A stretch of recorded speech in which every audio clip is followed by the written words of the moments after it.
We live in Chicago, one of the largest cities in the U.S., hub of commerce, home of the tallest skyscrapers and the busiest rush hour traffic. Within this scene of prosperity, the idea of scarcity seems out of place, but it is an idea familiar to many Chicagoans today, who struggle to pay for basic housing, utilities, and food, and seek federal aid. Prashanda Coleman is one of those Chicagoans. She has a stable job working as a nursing assistant, but even with her income, it's hard to make ends meet for herself and her children. The U.S. welfare system began in the 1930s during the Great Depression. Welfare programs are federal institutions that have been implemented to assist a large number of struggling families and individuals like Prashanda, who, because of their financial standing, are in desperate need of aid. Medicaid, work-study, supplemental security income, housing and urban development programs, temporary assistance for needy families, and food stamps are only some of the many services offered. Food stamps in particular help deal with the widespread issue of hunger. It's no secret that a good number of Chicagoans do not have the means to purchase their own food, contributing to the prevalent issue of food scarcity. Food stamps are available to anyone who satisfies the qualifications posed by the USDA, and they bring many foods, from fresh produce to prepackaged foods, to families in dire need of this food. And food stamps are basically they're not like the old kind of old-fashioned food stamps. Like when I was a kid, you'd get actually a book of stamps and they were worth money. Now what people get is basically like a credit card. It's called the link card, and they go to the grocery store and they pay the grocery store with a link card, looks just like a credit card. To be eligible for these benefits, liquidated resources cannot exceed $2,000, and both their gross and net income cannot exceed a certain amount, predetermined and recalculated constantly based on household size. However, expose publications keep appearing which seem to indicate that the poor and needy may actually be better off than the middle-class taxpayers who are funding the welfare that these people receive. Since the establishment of welfare, there have been countless examples of people taking advantage of the welfare system to gain excess benefits. That's why they had to put it on the link card. When it was paper, people were using that like money. Okay. I mean, because it looked like money, but it was food stamps. Yeah. Right. But they were buying alcohol, they were buying Drugs. Okay. they were buying houses, they were buying cars. Right. So that's why, I mean, they really... You know what makes me mad? What really makes me mad is that people got it hard, okay?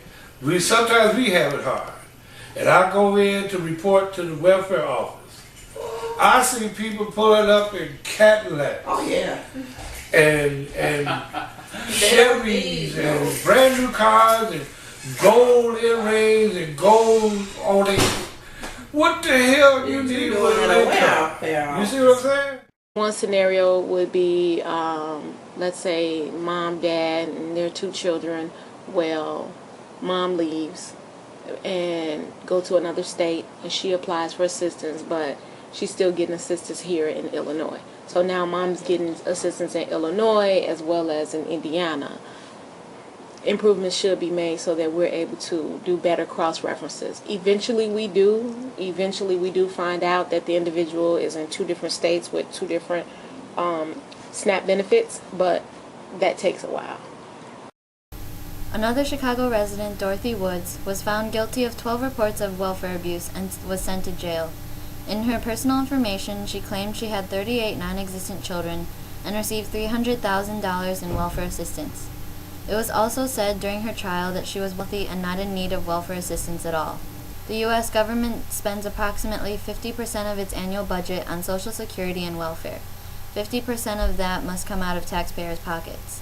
Take into consideration those among the taxpayers with low income, who don't qualify for welfare in terms of the poverty line. Their income is just large enough to qualify them for food stamps, so their already low funds are either going towards food or they go hungry. Just how much does it take to feed a family of 4? Though cases concerning the accumulation of such a great amount of money from welfare fraud are relatively rare, considering the large sums involved, it can have a great impact.